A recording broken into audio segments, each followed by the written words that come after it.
विद्यार्थी मित्र हो, आपण यापूर्वी गोष्ट अरुणिमाची ही गोष्ट किंवा ही कथा अतिशय भयावह अशी कथा ऐकत होतो. खर तर आपण असं बघितलं होतं यापूर्वी की नराधमांनी एका होतकरू प्रामाणिक कष्टाळू गरीब मुलीला जेव्हा रुळपटरीवर फेकून दिलं, चालत्या गाडीमधून फेकून दिलं, तिचा कसलाही विचार न करता, तिच्या कुटुंबाचा कसलाही विचार न करता, तिच्या जीवाचा कुठलाही विचार न करता फेकून दिलं. बघणाऱ्या मंडळींनी तिला काहीही मदत केली नाही. तिच्या पायावरून 49 गाड्या गेल्या. तिला दवाखान्यामध्ये ऍडमिट केलं गेलं. 7 तासाच्या नंतर 7 तास ती तशीच रुळपट्टीवर पडून राहिली. तिला एम्स मध्ये हॉस्पिटलमध्ये जेव्हा दाखल केलं गेलं, तिचा पाय जेव्हा कापला गेला, ही सगळं घटना घडली. इथपर्यंत आपण बघितलं. महत्वाची गोष्ट ही आहे किंवा दुःखाची खेदाची गोष्ट आहे, शर्मेची गोष्ट ही आहे की मीडियाने तिच्या विरोधात लेखन केलं. तिचं कौतुक करणं सोडाच, तिच्या कौतुक करण्याच्यासाठी लेखन करणं पत्रकाराने आवश्यक असतं, परंतु या बिचाऱ्या पत्रकार मित्रांनी मात्र तिच्या विरोधात लिहिलं आणि सांगितलं गेलं की रेल्वेतून ही तिकीट नसल्यामुळे आत्महत्या करते आहे किंवा उडी मारलेली आहे. तेव्हा तिच्या मनावर खोल अशा जखमा झाल्या होत्या. शरीराच्या बरोबर मनावरही जखमा झाल्या होत्या. इथपर्यंत आपण आलो होतो. आता तिचं संपूर्ण कुटुंब ओरडून सांगत होतं की बाबांनो, हे असं नाही, असं आहे. पण सत्य ऐकून घेण्यासाठी कोणी तयार नव्हतं, त्यात कोणाची आवड नव्हती. हे आपण बघितलं. त्याच दिवशी, ज्या दिवशी वर्तमानपत्रातून या सगळ्या बातम्या ऐकल्या, तेव्हा तिला खूप वेदना झाल्या आणि त्याच दिवशी हॉस्पिटलमध्ये पडल्या मी निर्धार केला. अरुणिमा म्हणते, काय निर्धार केला की जे आज बोलत आहेत, माझ्याकडे बोटे दाखवत आहेत, त्यांना बोलू दे, पण एक दिवस नक्की माझा असेल. जेव्हा हे अरुणिमा एव्हरेस्ट सर करेल, विश्वास ठेवा, कोणाच्या प्रभावाखाली वा भावनेच्या आहारी जाऊन मी हा निर्णय घेतलेला नव्हता. एका फटक्यात माझं शरीर अपंग झालं होतं, पण माझं मन थोडंच अपंग होतं. गगन भरारी घ्यायचं वेट रक्तातच असावं लागतं. जेव्हा आपण आपल्या मनाने एखादी गोष्ट ठरवतो, तेव्हा आपलं संपूर्ण शरीर आपल्याला साथ देतं. एक सांगू, आपला सर्वात मोठा मोटिवेटर कोण असतो? तो दुसरा तिसरा कोणी नसून आपण स्वतःच असतो. आता उठता बसता खाता पिता केवळ आणि केवळ मी एव्हरेस्टचाच विचार करू लागले होते. खऱ्या अर्थानं पाठाला इथे प्रारंभ झाला. खऱ्या अर्थाने या कथेला इथे प्रारंभ झाला. तिच्या आयुष्यामध्ये घडणारं झालेलं हे काही वादळ आहे. या वादळावर ती विचार करते. अपमानाचा बदला कसा घ्यायचा याचं उत्तम उदाहरण आहे. आमच्याकडे काय, ना मैं जीऊंगा ना तुम्हें जीने दूंगा, म्हणजे स्वतःही जगायचं नाही आणि दुसऱ्याला जगू द्यायचं नाही, ही भावना घेऊन माणसं जगतात. बदल्याची भावना घेऊन जगतात. त्याने माझा अपमान केला तर मी त्याचा त्याच्यापेक्षा जास्त अपमान कसा करू, त्याने मला हेक मारली तर मी त्याला जास्त कसं मारता येईल मला, याचा विचार करणाऱ्या या युगात ही मुलगी बदला घेण्याची भाषा करते. पण तिचा बदला जगा वेगळा बदलाय. ती असं म्हणते की ज्या मीडियाने, ज्या माणसाने, ज्या लोकांनी मला बदनाम केलं, जे माझ्या विरोधातच बोलतायत, आत्महत्या म्हणतायत मला किंवा माझा अपमान करतायत, माझ्या भावनेला समजून घेत नाहीत, तीच लोक आज जे काही बोलतील ते बोल देत. पण एक दिवस असा येईल की हीच लोक माझं कौतुक करतील. मग असं मी काहीतरी करेल, असं काहीतरी करेल. काय करेल? माउंट एव्हरेस्ट सर करेल. आता ही स्वप्नवत गोष्ट आहे, आश्चर्यकारक गोष्ट आहे की मी त्या माउंट एव्हरेस्ट वर चढून दाखवेन आणि संपूर्ण जगाला हे समजून सांगेन की बाबांनो, की मी अशी दुबळी नाही, आत्महत्या करणारी नाही. आणि म्हणून मी जरी शरीराने अपंग झाले असले तरी मी मनाने अपंग नाही. मी मनाने थोडीच अपंग आहे. अशा पद्धतीची आणि तिला एकूणच अशी गगन भरारी घेण्याचं स्वप्न तिच्या मनामध्ये निर्माण झालं. आणि म्हणून लेखिका या मुलीला आपल्या समोर सादर करत असताना हे फार महत्वाचं सांगते आहे की ती असं म्हणते की माणसाचा प्रेरणादान कोण, मोटिवेटर कोण आहे, प्रेरणा कोण देते. अमक्या अमक्याने बोललं किंवा अमक्या अमक्याने सांगितलं म्हणून मला प्रेरणा मिळाली, तशी अशा गोष्टी घडतात. परंतु खरा मीच माझ्या जीवनाचा शिल्पकार आहे असं म्हटलं जातं. आपल्या जीवनाचे शिल्पकार आपण असतो. आपल्या जीवनाचे मोटिवेटर आपणच असतो. आपली प्रेरणा आपणच असतो. ज्या क्षणी आणि ज्या दिवशी आपण आपल्या जीवनाचे मोटिवेटर होतो, ऊर्जास्त्रोत होतो, प्रेरणादायी व्यक्ती होतो किंवा आपलं मन होतं, तेव्हाच खऱ्या अर्थानं आपल्या यशाला प्रारंभ झालेला असतो. म्हणून दुसरं तिसरं कोणीतरी आपला येऊन होतं. बाबासाहेब एका ठिकाणी असं म्हणतात, कोणीतरी तुमच्या जीवनाचा उद्धार करेल अशा पद्धतीची अपेक्षा करू नका. कोणीतरी तुमच्या जीवनाचं कल्याण करेल, कोणीतरी तुम्हाला उचलून कडेवर घेईल अशा पद्धतीची भावना तुमच्या मनात येऊ देऊ नका. तर तुम्ही काय करा, तुम्हीच तुमच्या जीवनाचे शिल्पकार व्हा. तुम्ही स्वतः हे ठरवा. आणि म्हणून आपण स्वतःच उठता बसता खाता पिता केवळ आणि केवळ मी एव्हरेस्टचाच विचार करू लागले असं लेखिका म्हणते, असं अरुणिमा म्हणते. फार महत्वाची गोष्ट आहे. तिच्या डोक्यामध्ये आता एक आलं, बदला घ्यायचा नाही या लोकांचा, या समाजाचा. तर असा आपण बदला घेऊया. आपण काहीतरी असं काय कर्तृत्व करून दाखवूया की ज्याच्यामुळे लोक आपल्याला अपमान करणार नाहीत, आपलं कौतुक करतील, आपला त्यांना अभिमान वाटेल.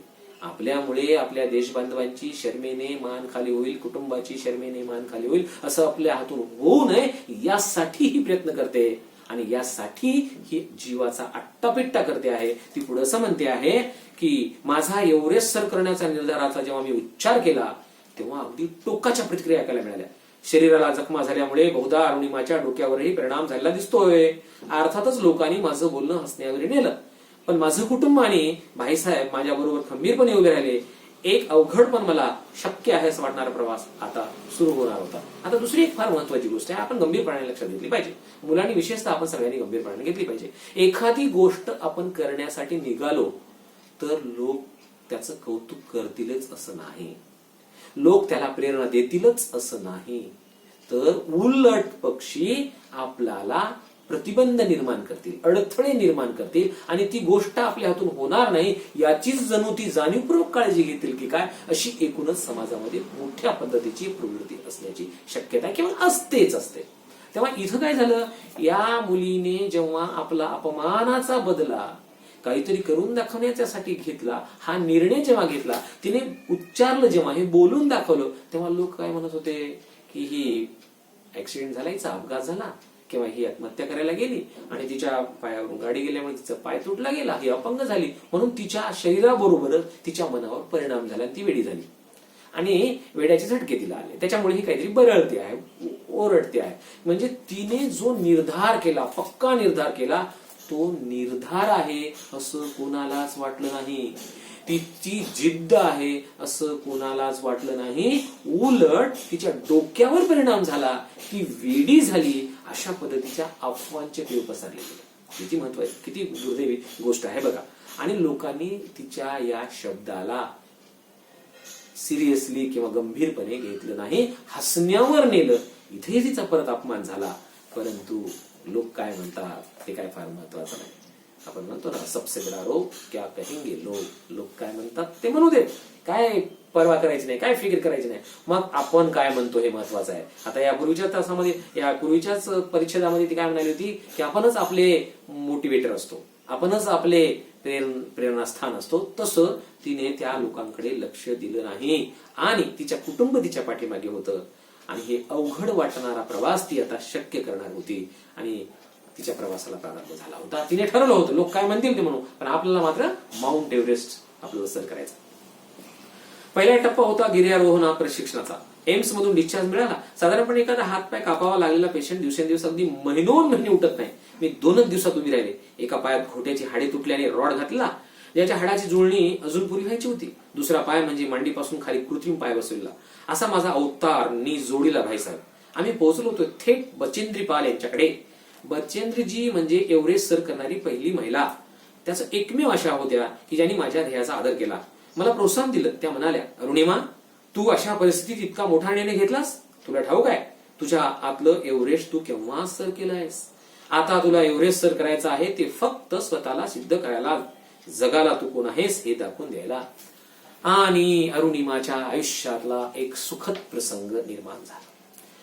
दवाखान्यामध्ये सर्वसामान्यपणे एखादा हातपाय जर कापला गेला तर असंख्य महिने, अनेक महिने ती दवाखान्यात पडून राहतात.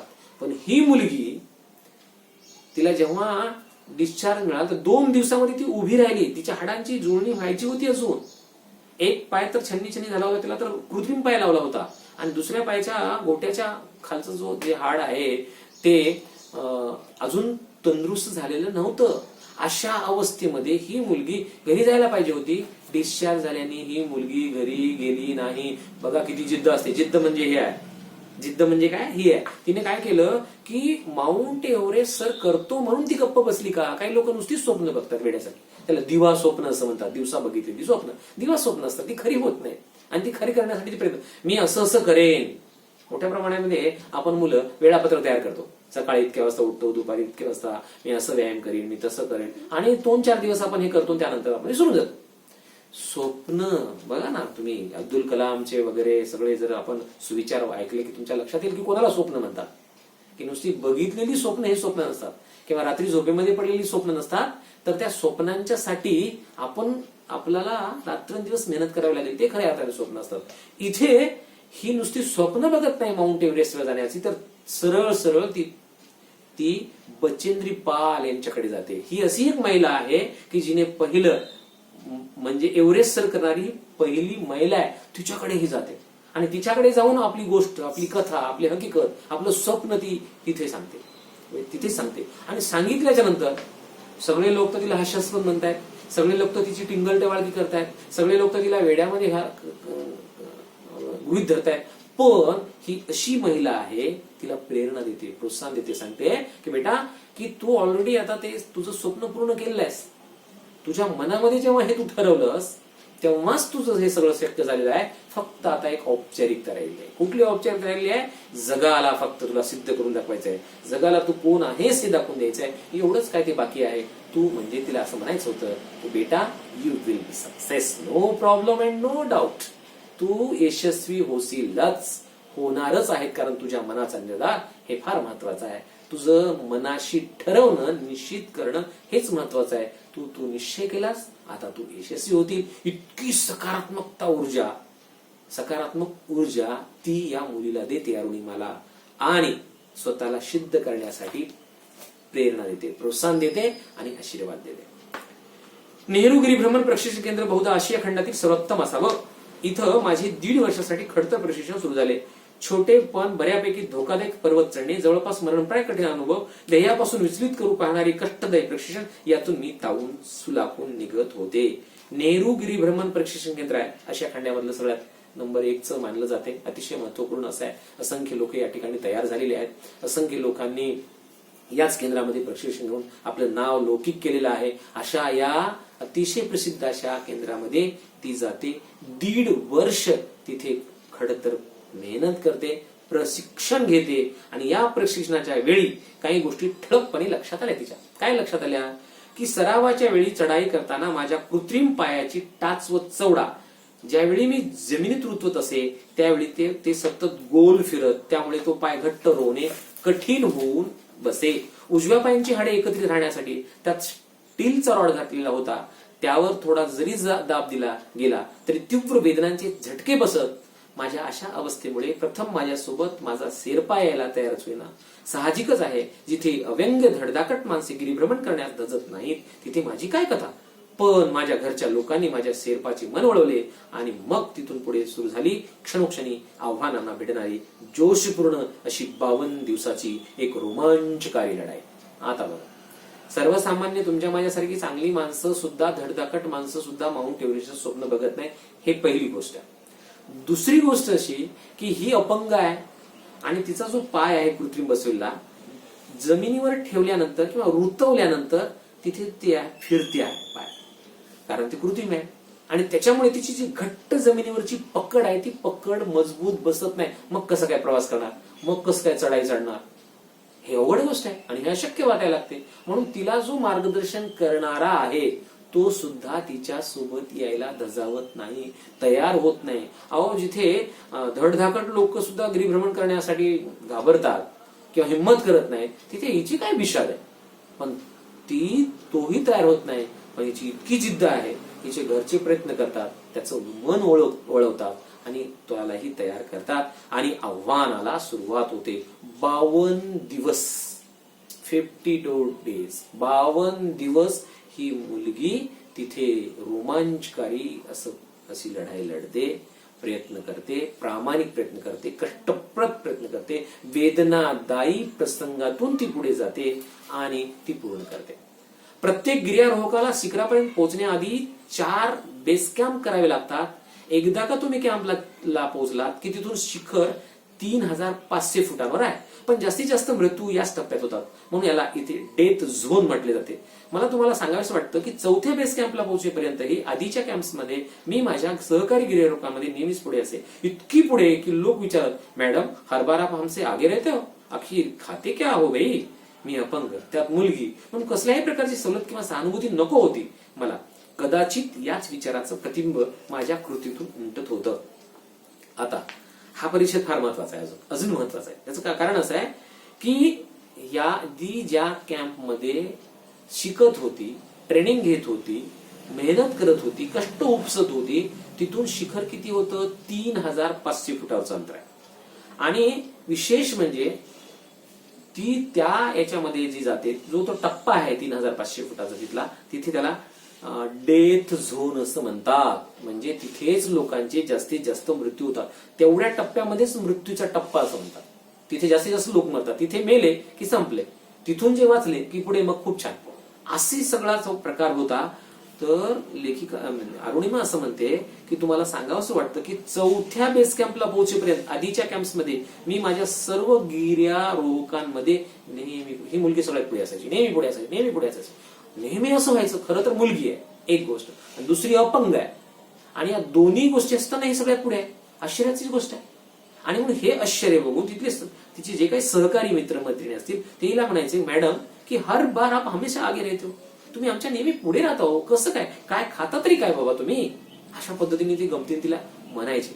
तेव्हा हिनं हे ठरवलं होतं, हे असं का झालं की अपंग असताना ही सगळ्यांच्या पेक्षा पुढे का गेली, का बरं या डेथ झोन मधूनही ती पुढे जाते. त्याचं कारण असं आहे की तिला कोणाची सहानुभूती नाही. अरे रे रे, पायाला मार लागला रे, बिचारी रे, वगैरे वगैरे वगैरे, असं तिला अजिबात आवडत नव्हतं. सहानुभूती नको होती, तर त्या सहानुभूती नकोशी होती म्हणूनच कदाचित तिने अधिक परिश्रम घेतले, अधिक मेहनत घेतली, अधिक जिद्द तिची बळावली गेली, आणि त्याच्यामुळे ती पुढे पुढे जात गेली, आणि त्याच्या त्या कृतीतून तिचं ते प्रतिबिंब उमटलं असावं असं ती स्वतःच म्हणते. आणि ही गोष्ट खरी आहे.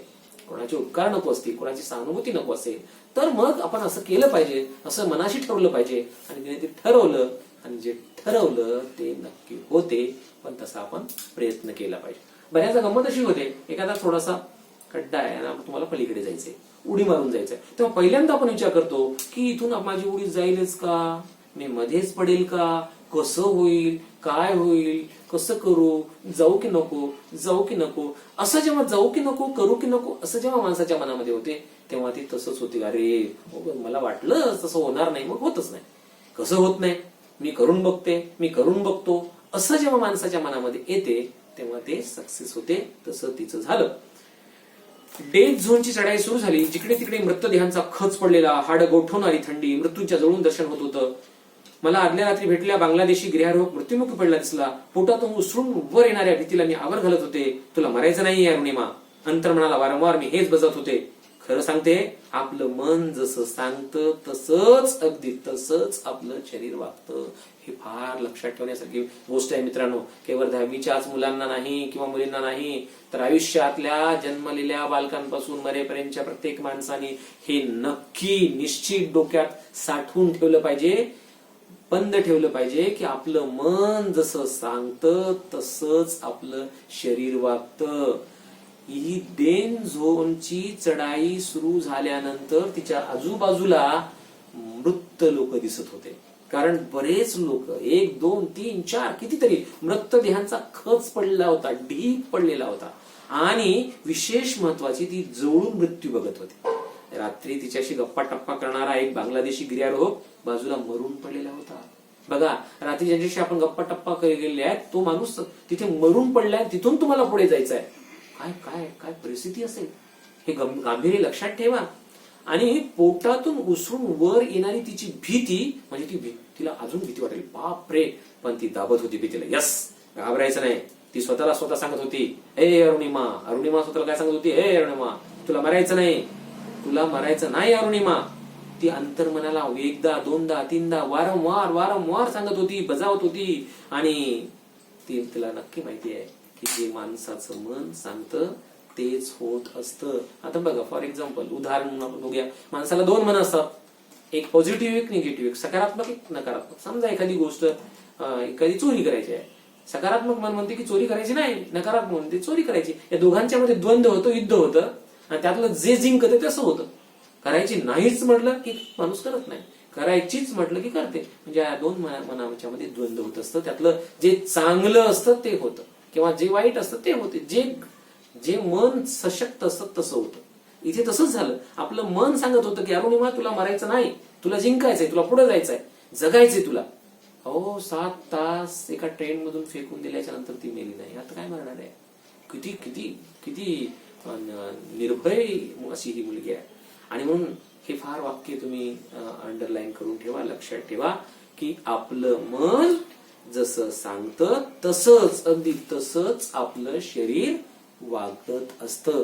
म्हणून तुम्ही तुमच्या मनाला, म्हणून तर म्हणतात माणसाचं मन परिपक्व असतं असं म्हणतो ना आपण. मनाचे ब्रेक हे उत्तम ब्रेक असते असं का म्हणतो आपण? मनावर ब्रेक असलं पाहिजे, मनावर कंट्रोल. काय खायचं काय खायचं नाही, किती तास अभ्यास करायचा किती तास अभ्यास करायचा नाही, किती वेळ टीव्ही बघायचा किती वेळ बघायचा नाही. मनाचं ब्रेक हे उत्तम ब्रेक असतं. काय करायचं काय नाही करायचं हे आपण ठरवलं पाहिजे. आणि आपण जे ठरवलं ते होत असते हे नक्की आहे. आणि म्हणून आपण ठरवलं पाहिजे. तुम्ही मुलांनी आता 10वीला असताना किती तास अभ्यास करायचा? सध्या शाळा नाही आहे, मग त्या वेळेमध्ये आपण शाळा आहे असं गृहीत धरून किती तास अभ्यास करायचा, हे जर ठरवलं गेलं तर तसंच होते. म्हणून या पाठांच्या मधलं हे वाक्य आपलं फार महत्वाचं आहे. ही गोष्ट फार महत्वाची आहे की आपलं मन जसं सांगतं तसंच, अगदी तसंच आपलं शरीर वागतं. ही गोष्ट आपण सगळ्यांनी डोक्यात ठेवली पाहिजे. आणि आपल्या मनावर ताबा मिळवला पाहिजे, मनावर विजय मिळवला पाहिजे. आणि मनावर जर विजय मिळवला तर मग आपण सगळ्याच गोष्टीवर विजय मिळवू शकतो. अपयश आपल्याला स्पर्श करत नाही. अपयशाला आपण हरवून यशाच्याकडे मार्गक्रमण करण्याच्यासाठी आपलं मन सशक्त पाहिजे, सक्षम पाहिजे, बलशाली पाहिजे, भक्कम पाहिजे. आणि आपलं मन जर भक्कम असेल, सशक्त असेल तर मग आपल्याला पराभवाची चव चाखण्याची गरज नाही. आणि मग हे फार महत्वाची गोष्ट आहे. त्याच्यानंतर आता आपण 3ऱ्या टप्प्याला सुरुवात करूया. तत्पूर्वी एक भाग आपला झालेला आहे, 2रा भाग झालेला आहे. टेक्निकली काही प्रॉब्लेम असल्यामुळे फार वेळ आपल्याला ते करता येणार नाही, म्हणून आपण इथे थांबूया.